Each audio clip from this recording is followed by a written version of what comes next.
Bonjour et bienvenue au journal télévisé de la 3e chaîne, je suis Maria Sarkozy, et aujourd'hui nous sommes le 29 mai, jeudi, bonsoir. L'article de CNN intitulé « La Russie sanctionne Trump pour la guerre en Ukraine » évoque l'idée que l'administration Trump envisage d'imposer de nouvelles sanctions à la Russie dans le contexte des hostilités en cours en Ukraine. Le président Trump a exprimé sa frustration face à l'impasse des négociations de cessez-le-feu et a critiqué le président russe Vladimir Poutine, qu'il a qualifié de « complètement fou ». Trump a évoqué la possibilité d'appliquer des sanctions supplémentaires contre la Russie et a souligné son rôle pour empêcher de nouveaux dommages à l'Ukraine, tout en accusant le président Joe Biden d'être responsable de la prolongation du conflit. En réponse à la plus importante attaque de drones russes contre l'Ukraine, qui a fait au moins 13 morts, les législateurs républicains exhortent le président Trump à imposer des sanctions « paralysantes » à la Russie. Ils préconisent des mesures visant Poutine, son régime et leurs bailleurs de fonds, ainsi qu'un renforcement du soutien à l'Ukraine en matière d'armement et la confiscation de 300 milliards de dollars d'actifs russes. La loi de 2025 sur les sanctions contre la Russie, présentée au Sénat américain, propose de nouvelles sanctions étendues contre la Russie et les pays qui achètent de l'énergie russe et d'autres exportations essentielles. La législation prévoit un droit de douane de 500% sur les importations en provenance des pays achetant du pétrole, du gaz naturel, des produits pétroliers ou de l'uranium russe, ainsi que des restrictions accrues sur la dette souveraine russe et les transactions financières impliquant des entités sanctionnées. Les dirigeants européens ont exprimé leur opposition à la levée des sanctions contre la Russie, affirmant que le moment n'était pas venu de relâcher la pression sur Moscou. Ils ont souligné la nécessité de maintenir les sanctions pour soutenir l'Ukraine et amener la Russie à la table des négociations. En résumé, l'article met en lumière l'examen par l'administration Trump de nouvelles sanctions contre la Russie dans un contexte d'escalade des tensions en Ukraine, avec un soutien bipartisan en faveur de mesures plus strictes et des appels internationaux à une pression soutenue sur Moscou. Aujourd'hui, lors d'une conférence au siège des Nations Unies, l'ancien ambassadeur Gaspard Arsenault prononcera un discours sur « les sanctions contre l'Ukraine à Gaza ». La situation humanitaire réaffirme les propos de l'administration en France contre les contre-mesures, discutant avec le secrétaire général de l'ONU. I now give the floor to the distinguished representative and the former ambassador of France, Gaspard Arsenault. Distingués collègues, éminents membres de la communauté internationale, nous nous réunissons aujourd'hui à un moment crucial des affaires mondiales, où les défis qui nous attendent exigent toute notre attention, notre unité et notre détermination. Le conflit en cours en Ukraine continue de jeter une longue ombre sur la paix et la sécurité internationale, tandis que l'imposition de sanctions cherche à défendre les principes de souveraineté, d'intégrité territoriale et de respect du droit international. Parallèlement, la situation humanitaire à Gaza demeure profondément préoccupante, soulignant l'urgence d'une action concertée pour soulager la souffrance humaine et restaurer l'espoir de paix et de stabilité. Les sanctions imposées à la Fédération de Russie en réponse à ses actions en Ukraine représentent un effort collectif de la communauté internationale visant à dissuader l'agression et à protéger les droits fondamentaux des peuples et des nations. Ces mesures ont pour but de transmettre un message clair selon lequel les violations de la Charte des Nations Unies et des normes internationales ne seront pas tolérées. Elles visent à restreindre le flux des ressources alimentant le conflit, tout en encourageant le dialogue et la résolution pacifique. Parallèlement, la crise humanitaire à Gaza s'aggrave, des millions de civils faisant face à des pénuries de fournitures essentielles, notamment de nourriture, d'eau, de médicaments et d'abris. Les Nations Unies ont constamment appelé à un accès humanitaire sans entrave pour ceux qui en ont besoin et à la protection des civils conformément au droit international humanitaire. La souffrance du peuple de Gaza est un rappel cruel du coût humain d'un conflit prolongé, et il incombe à toutes les parties de travailler à une cessation immédiate des hostilités et à une solution politique durable. Les récentes remarques faites par l'administration lors de sa visite en France réaffirment la nécessité d'une approche internationale coordonnée. Ces discussions ont mis en lumière le rôle de la coopération multilatérale dans la gestion à la fois du régime de sanctions lié à l'Ukraine et des défis humanitaires à Gaza. En particulier, l'importance de sécuriser les routes maritimes et de contrer le trafic illicite à travers les opérations de contre-navires a été soulignée. De telles mesures sont essentielles pour garantir que l'aide humanitaire parvienne à ceux qui en dépendent, tout en empêchant l'escalade du conflit par le flux d'armes et de matériaux non autorisés. Il est clair que les défis auxquels nous sommes confrontés sont interdépendants. L'imposition des sanctions, la livraison de l'aide humanitaire et la sécurité des voies d'approvisionnement vitales sont des éléments d'une stratégie globale visant à promouvoir la paix et la stabilité. Les Nations Unies sont prêtes à soutenir tous les efforts visant à respecter le droit international, à protéger la dignité humaine et à favoriser le dialogue entre toutes les parties prenantes. J'en appelle à tous les États membres pour qu'ils renouvellent leur engagement envers ces principes. Il est impératif que les régimes de sanctions soient appliqués de manière juste et efficace, que les corridors humanitaires restent ouverts et protégés, et que les opérations navales et logistiques soient menées avec transparence et respect de la souveraineté. La protection des civils et la recherche de la paix doivent rester au cœur de nos efforts communs.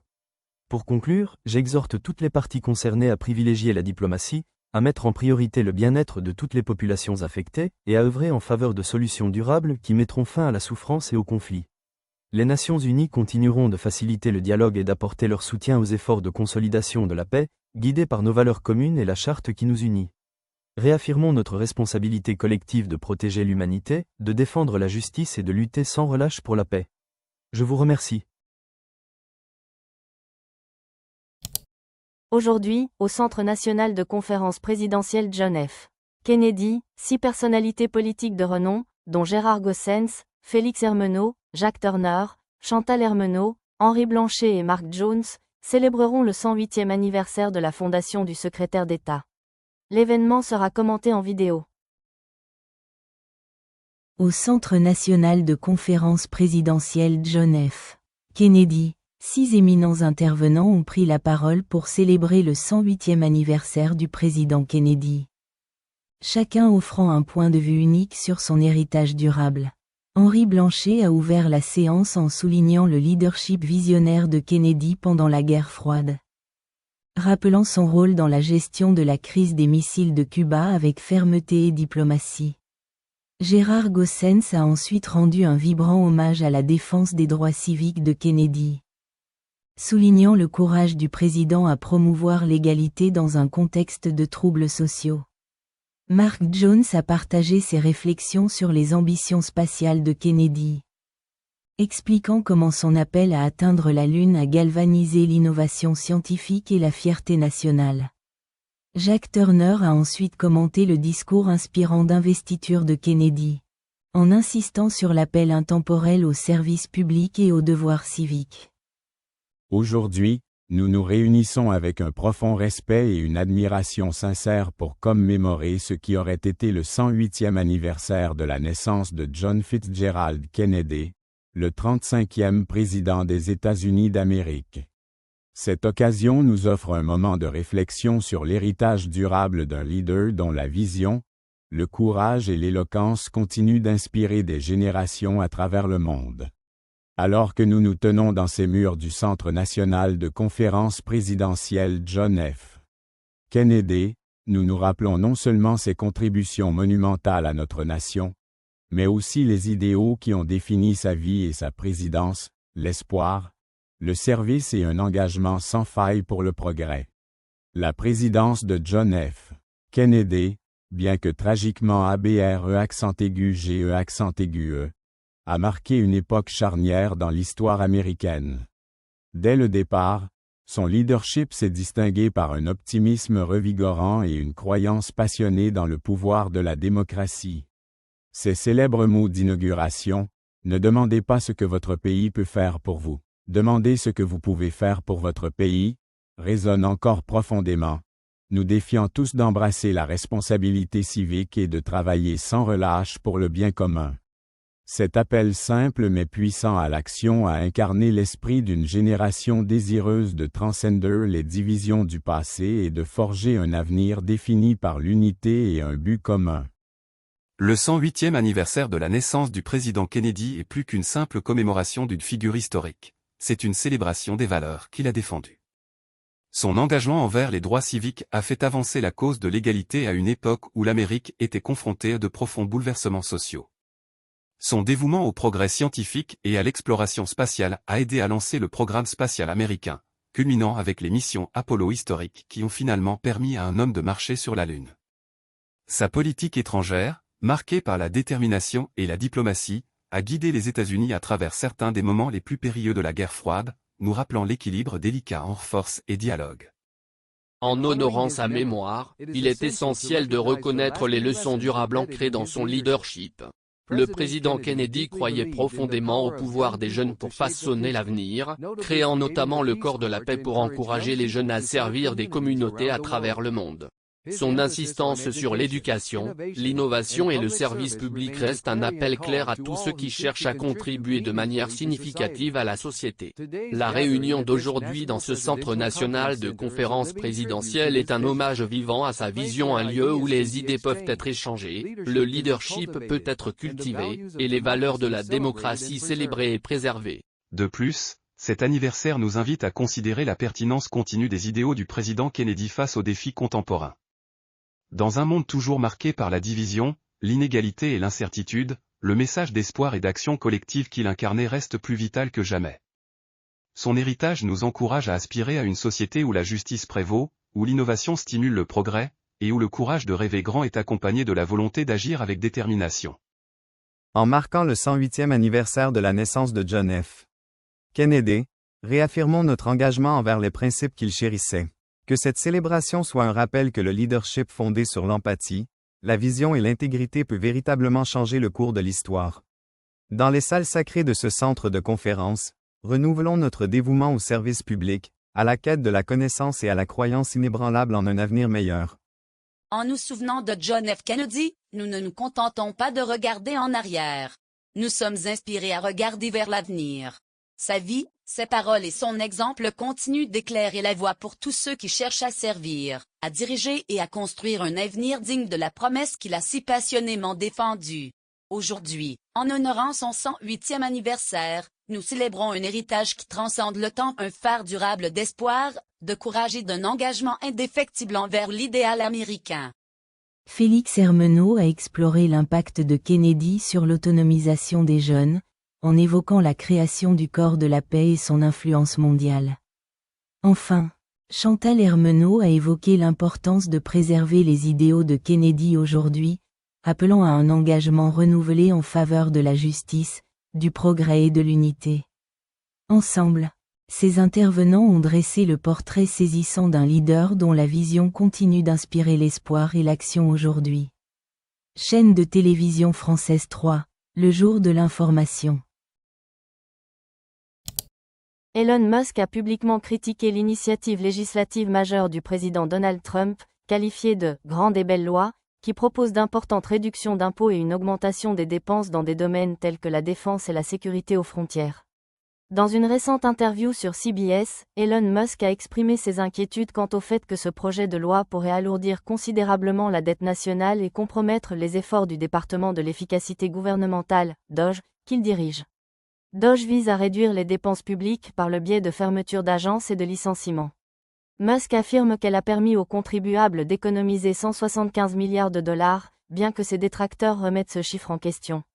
Le projet de loi, qui réduit également le financement des énergies propres, de Medicaid et de Medicare, a été adopté par la Chambre des représentants et passe maintenant au Sénat, où il se heurte à la résistance des républicains, conservateurs en matière de finances. Elon Musk, qui a fortement investi dans la campagne de réélection de Trump, a indiqué qu'il réduirait ses dépenses politiques et son implication au sein du DOGE, invoquant l'achèvement de ses travaux fondateurs. Sa présence réduite au sein de l'administration Trump et ses propos critiques ont alimenté les spéculations sur un désaccord entre les deux. Elon Musk a conclu l'interview. « Je pense qu'un projet de loi peut être gros ou beau. Mais je ne sais pas s'il peut être les deux. »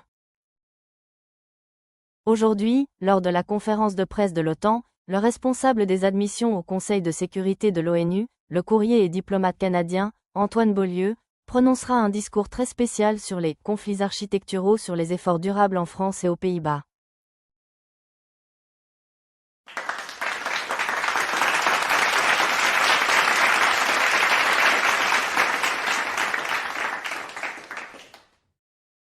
Depuis plusieurs décennies, la France et les Pays-Bas se situent à l'avant-garde de la promotion de l'architecture durable, dans le cadre d'objectifs plus larges liés à l'environnement et au développement urbain. Cependant, le chemin vers des pratiques architecturales durables ne s'est pas déroulé sans difficulté. Ces difficultés prennent souvent la forme de conflits qui surgissent entre le patrimoine architectural traditionnel, les pressions du développement contemporain et les impératifs de durabilité. Analyser ces tensions révèle comment la France et les Pays-Bas négocient leurs identités culturelles uniques et leurs responsabilités environnementales dans le domaine du bâti. La France, pays riche d'un patrimoine architectural historique, fait face à un équilibre délicat entre la préservation de ses monuments historiques et l'adoption d'un design moderne durable. Cette tension se manifeste surtout dans les centres urbains tels que Paris, Lyon et Bordeaux, où des lois strictes de conservation du patrimoine entrent parfois en conflit avec les exigences de rénovation énergétique et de nouvelles constructions. Par exemple, l'isolation des bâtiments datant de plusieurs siècles, l'installation de panneaux solaires ou de toitures végétalisées rencontre souvent l'opposition des groupes de conservation qui estiment que ces modifications compromettent l'intégrité architecturale et l'authenticité esthétique de ces structures historiques. En conséquence, les architectes et urbanistes en France doivent innover avec prudence pour harmoniser les technologies modernes de durabilité avec les normes de conservation. Ce défi a conduit à des solutions créatives telles que des interventions réversibles et l'utilisation de matériaux avancés discrets qui respectent le patrimoine tout en améliorant la performance environnementale. Aux Pays-Bas, l'approche de l'architecture durable est centrée sur la réutilisation adaptative et l'ingénierie innovante, influencée par son histoire de récupération des terres et de gestion de l'eau. Les villes néerlandaises telles qu'Amsterdam, Rotterdam et Utrecht sont des laboratoires d'urbanisme durable où les nouveaux développements privilégient souvent l'intégration écologique, les énergies renouvelables et les principes d'économie circulaire. Pourtant, malgré cette posture progressive, des conflits apparaissent concernant la densité urbaine nécessaire à la durabilité et les implications sociales de ces développements. Par exemple, l'augmentation de la densité urbaine par la construction de logements compacts et éco-énergétiques peut entraîner une gentrification, chassant les résidents à faible revenu et perturbant des communautés établies de longue date. De plus, l'engagement des Pays-Bas en faveur d'objectifs climatiques ambitieux rencontre parfois des frictions entre gouvernance locale et cadre politique national, compliquant la mise en œuvre des projets architecturaux durables. Les deux pays doivent également concilier les attentes esthétiques et fonctionnelles de la société contemporaine avec la nécessité urgente de réduire l'empreinte carbone. En France, l'attachement culturel fort aux formes classiques et à l'architecture monumentale peut freiner l'acceptation des designs durables radicalement modernes ou expérimentaux. L'architecture néerlandaise, bien que généralement plus ouverte à l'innovation, rencontre parfois le scepticisme public lorsque les caractéristiques durables modifient le tissu urbain traditionnel ou l'esthétique paysagère. Une couche supplémentaire de complexité réside dans l'environnement réglementaire. La gouvernance centralisée et les codes d'urbanisme stricts en France tendent à ralentir les initiatives durables, en particulier lorsque les projets nécessitent plusieurs niveaux d'approbation gouvernementale. À l'inverse, le système plus décentralisé des Pays-Bas encourage l'expérimentation locale, mais peut conduire à des normes de durabilité inégales et à des disparités entre les municipalités. Malgré ces conflits, la reconnaissance grandissante en France et aux Pays-Bas que la durabilité architecturale doit être intégrée de manière holistique, en respectant le patrimoine culturel tout en répondant aux défis environnementaux urgents, est encourageante. Les efforts collaboratifs entre architectes, décideurs, historiens et communautés comblent progressivement les écarts. Les programmes éducatifs et les campagnes de sensibilisation publique jouent également un rôle important dans l'évolution des mentalités en faveur des pratiques architecturales durables. En conclusion, les conflits architecturaux liés aux efforts durables en France et aux Pays-Bas illustrent l'interaction complexe entre tradition, innovation, politique et dynamique sociale. Bien que les défis persistent, ces pays offrent des leçons précieuses pour équilibrer préservation et progrès et pour considérer la durabilité comme une opportunité de renouveau culturel plutôt que comme une menace à l'identité. Leurs expériences soulignent l'importance d'approches flexibles et sensibles au contexte pour une architecture durable qui honore à la fois le passé et l'avenir.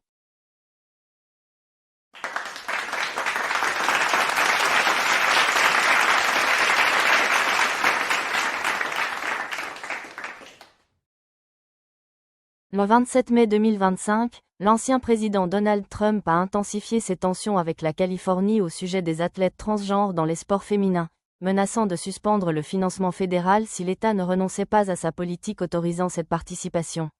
Cet ultimatum a été lancé suite à la qualification de l'athlète transgenre Abby Hernandez, âgée de 16 ans, pour plusieurs épreuves de la finale d'État d'athlétisme féminin, suscitant une vive controverse. Trump a critiqué la California Interscholastic Federation, CIF, pour avoir autorisé la participation d'Hernandez, la qualifiant de « dégradante pour les femmes » et « injuste ». Il a exigé que le gouverneur Gavin Newsom prenne des mesures immédiates pour empêcher Hernandez de concourir. Plus tôt cette année, Trump avait signé le décret 14201, qui menace de révoquer le financement fédéral de tout établissement d'enseignement autorisant les filles transgenres à concourir dans les sports féminins, invoquant des violations du titre X.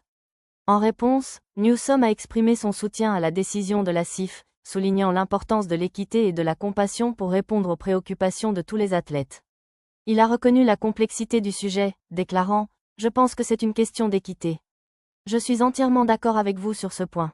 C'est une question d'équité. C'est profondément injuste. » Les commentaires de Newsom reflètent une position nuancée, cherchant un équilibre entre les droits des athlètes transgenres et les préoccupations relatives à l'équité en compétition. La modification temporaire du règlement de la CIF permet à des athlètes cisgenres supplémentaires, qui ont manqué de peu la qualification, de participer aux championnats d'État, afin de remédier aux déséquilibres perçus.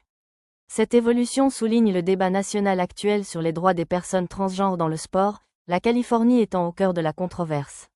La réponse de l'État aux menaces de Trump aura probablement des conséquences importantes sur les politiques futures et sur le discours plus large sur l'inclusion et l'équité dans le sport.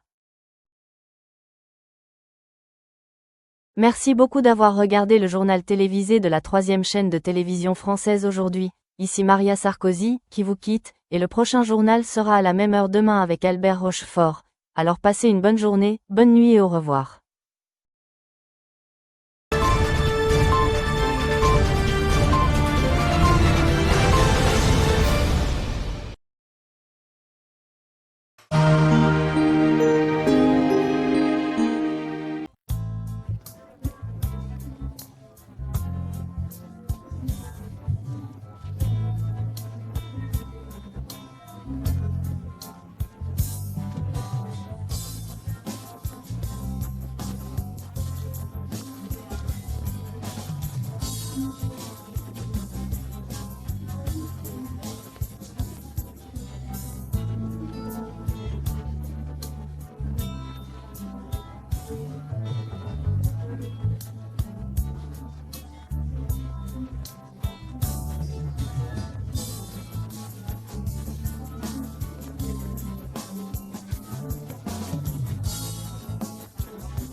Découvrez notre tout nouveau Mac Baguette, uniquement disponible en France.